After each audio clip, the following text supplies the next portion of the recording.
او د زمونږ او د الله تعالی په منځ کې چې کوم تعلق دی هغه د لیدو او د اورېدو نه دی. په دې وجه باندې زمونږ د نفس نه زمونږ د جنس نه د یو داسې چا انتخاب کول چې الله تعالی هغه ته خبر را ورسوي او هغه بیا چا په ذریعه را رسوي د حضرت جبریل په ذریعه. تاسو به وایئ چې د جبریل په ذریعه را رسوي نو الله یې موږ ته برای راست ولې نه وایي. پخوا به کافرانو هم داسې ویل. نو یو ځلې موسی علیه السلام وی یا الله ارني انظر الیک، یا الله ما ته ځان وښیه زه دې لګینمه. نو الله تعالی ورته وی لن ترانی، ته ما نشي لیدی، ستا دا سترګې ما نشي لیدی. او ته ما ځکه نه شي لیدلی چې زما د لیدو طاقت په دې سترګو کې نشته. بیا ورته ووی زه دې غر ته ګوره، دې غر ته زه ځان ښیم، فان استقر مکانه فسوف ترانی، که دې غر د ما لیدل برداشت کې بیا به مې ته م وینې. نو فلما تجلى ربه للجبل جعله دكا، کله چې الله تعالی غر ته ځان وښو هغه ریسته ایره شو. نو خر موسی صعقا، موسی علیه السلام د بېهوشه شو، ایسته پرېوت. فلما افاق، کله چې رایښ شو ویل اوس پوه شومه چې د الله تعالی او د مخلوق په منځ کې تعلق څه دی. نو د الله سره د ملاقات او د الله د خبرې د رسولو دپاره الله تعالی ملائک مقرر کړه. په ملائکو کې مقرب ملائک حضرت جبریل دی. د جبریل په ذریعه باندې الله تعالی پیغمبرانو کې زموږ آخري نبی محمد رسول الله صلی الله علیه وسلم راولېږه. نو پیغمبر الله ذکر علیږي، یاد کړئ دا خبره.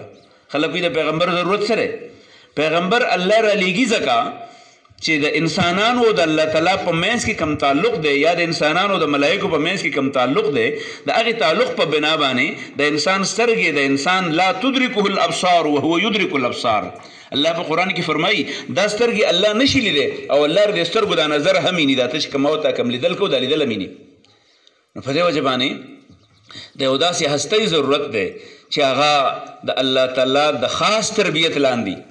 نو زمونږ او ستاسو دا یقین دی چې څونه پیغمبران الله را لیږلي د اوسه پورې د آدم علیه السلام نه د اخرې زمانې پورې هغه د 1,24,000 پورې خلک شمارئ.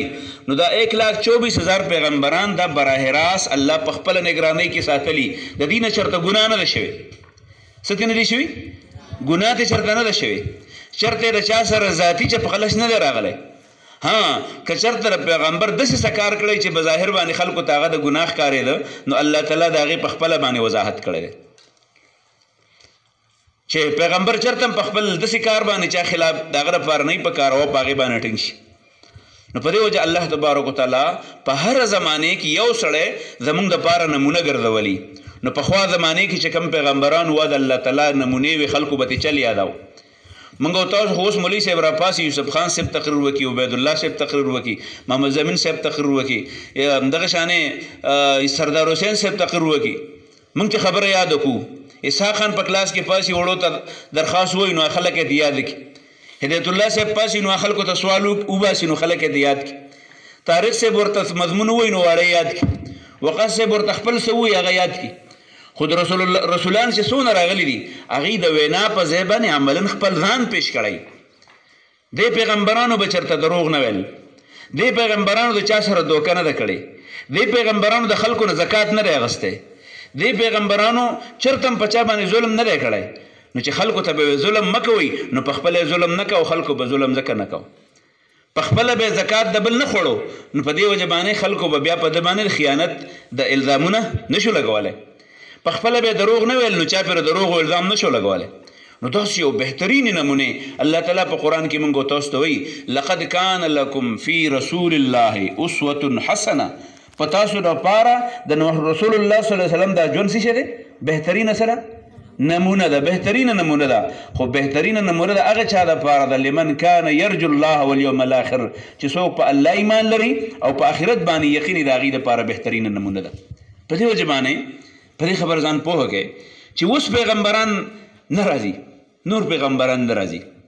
وجه سره وجه دا ده چې پخوا به کم پیغمبران رالل نو د اوس په شانې د یو بل سره نږدې خلک نه وو. اوس دلته ټلیفون دی، د امریکې خبر دلته فوراً اورېدی کېږي. جهاز راځي، په جهاز کې سړی یو بل ته در رسي، ګاډی د یو ځای نه بل ځای ته ځي. خو په هغه وخت کې دا نه و. نو الله تعالی د هرې زمانې د هر انسانانو د کلي دپاره پیغمبر به راولی و او هغه پیغمبر به په هغه کلي کې لګیا و، د الله تعالی دعوت به د الله حکم به خلکو ته رسو او چې کومه ژبه به خلکو ویله په هغه ژبه کې به پیغمبر راولی و. نو په اخر زمانه کې چې الله تعالی محمد رسول الله صلی الله علیه وسلم را لېږه یو دوه ټکي ورته ویلو هغه ټکي یاد کې یو ورته دا ویلو چې انا ارسلناک کافة للناس ما ته د خلکو ان د ټولو خلکو د پاره مې را لېږلی خاص خلکو د پاره مې نه دی را لېږلی بل ټکي ورته ویلو وما ارسلناک الا رحمة للعالمین لکه څنګه وی وما ارسلناک الا رحمة للعالمین د ټول مخلوق د پاره څونه عالم چې دی که انسانان دي که پیریان دي که بوټي دي د هغې د پاره ما ته رحمت جوړ کړی د رحمت په طور مې را لېږلی او بیا ټولو انسانانو ته الله تعالی دا پیغام وراو چې الیوم اکملت لکم دینکم واتممت علیکم نعمتی ورضیت لکم الاسلام دینا ما اسلام دین چې دی ما په تاسو مکمل کو د نورو پیغمبرانو ضرورت ځکه نه راځي چې کومې مسلې وي ټولې په قرآن کې موجود دي